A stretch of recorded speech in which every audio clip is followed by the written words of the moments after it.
Hey folks, Rob and Taylor again. We're here talking about a new base pad we came up with for the Glock 43. The Glock 43 combined with the Smith & Wesson Shield are two of the most popular concealed carry handguns in the country. So we've already got some good stuff for the Shield, and we decided we'd bring something out for the 43. In the process of doing that, we actually have been studying, I'm not sure if the word is problems, but issues that come up when you're trying to conceal, deep conceal small handguns. The primary complaint that people have about the 43, particularly using the factory base pad, and I'll move down to my stuff here so you can see it better, is that by the time you take a 43 and use the little short, easy to conceal base pad, it's a little too easy, because at this point my fingers start coming off the bottom and the gun becomes really unshootable by normal people. And the Smith & Wesson Shield does the same sort of thing. If you put the factory base pad in the Shield, it's quite short. So what I end up doing is taking one of our +1 extensions, and I run this kind of a setup because I can get my hand on it. If people have heavier hands, they'll put our +1 extension onto an 8-round magazine, and it gives them a lot of room to work with for guys with wide hands.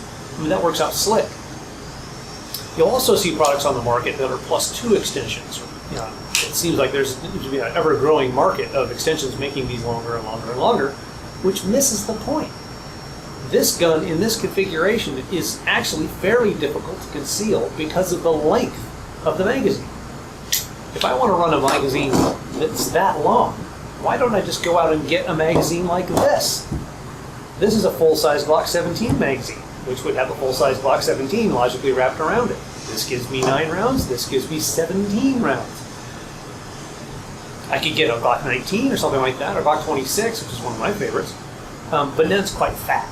So there's a balance we have to strike between the thinness and the shortness of the magazine. Otherwise, we just go out and get full-size guns. When we started applying that logic to the when we were working on the Shield, we discovered by wearing it all the time that this setup actually hides pretty well. It's fairly short, and the butt end of the gun is kind of rounded and it doesn't print very badly. So when we go to the longer magazine, this tends to be harder to hide because this prints worse. It's still pretty good compared to most guns, but it prints more because it sticks out further.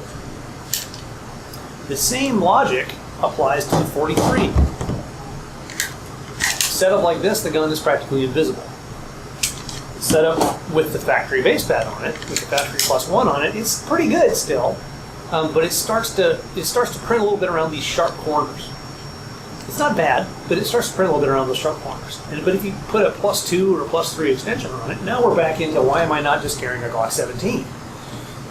It becomes almost as long as a full-size magazine. So in the experimenting we did with this, we discovered that the real problem was the butt. The real area where the gun is going to print and potentially put you in a bad social situation is because of that butt end. So sitting down with Mike Fox, we figured out a way to create a +1 extension, which I have in my hand here, that has almost the same profile as the factory extension, but it gives you an extra round of ammunition. The butt is still quite rounded and easy to hide, but the front end is a little bit longer and has a little bit of a pinky hook to it to give you more positive control of the gun. I have fairly small hands, so it's easy for me to get on a 43. I can almost shoot a 43 without an extension on it, but not really. But with this on there, I have very positive control of the gun, and even guys with heavy hands can have enough purchase on that they can get on it. Mike, my machinist, who I'll try to get to here in a minute, has much heavier hands than I do, and so we bounce all of these things off each other to see how they work ergonomically. My name is Mike Fox. I'm with Taylor Freelance, and I'm the CNC lead here, and I was involved with designing this Glock 43 +1 wedge base pad. In the design process, we were trying to keep it as small and concealable as possible. That's why we have this pretty extreme chamfer around the bottom, and but we still wanted to make it controllable to shoot, because if you're going to use your gun, you want to be able to use it controlled. So Robin has skinning fingers, and he can comfortably get all his fingers on there. I have fatter fingers, but I can still, my pinky is about 90% on the grip, and it flares out at the bottom, and that really helps keep your fingers up and your grip, your hand high on the grip.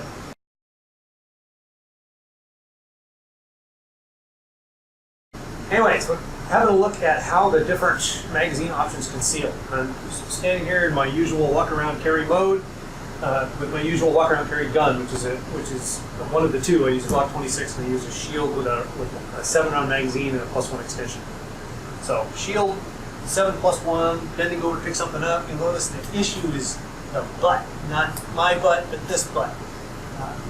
It tends to protrude from out of my shirt. Here we are with the other popular option that people run with shield. That's a shield 8-round extension with one of our +1 extensions on it for 8, 1, and 1. So if I reach over and I go to pick something up, you'll see that this protrudes much more than the other side of this. Okay, now this is the reason the Glock 40. One of the reasons the Glock 43 is so popular. It's very flat and very short, and as a result, it's practically invisible relative to other guns.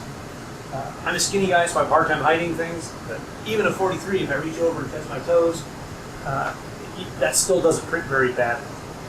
Now I'm going to pull that out really quickly, change it over to the factory Glock extension.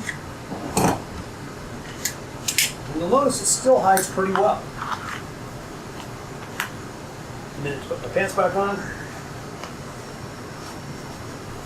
If I bend over and touch my toes with that, well, it starts to print again. It's got these sharp corners here are part of what's causing the problem. If I switch over from that to one of ours,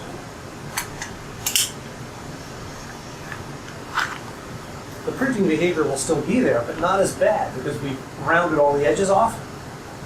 And now we're carrying an extra round of ammo.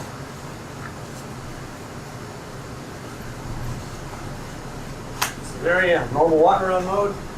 I'm going to go over to touch my toes. You can see it printing, but not real bad. And that's what we're trying to accomplish. Something that you can actually carry and use in your everyday life.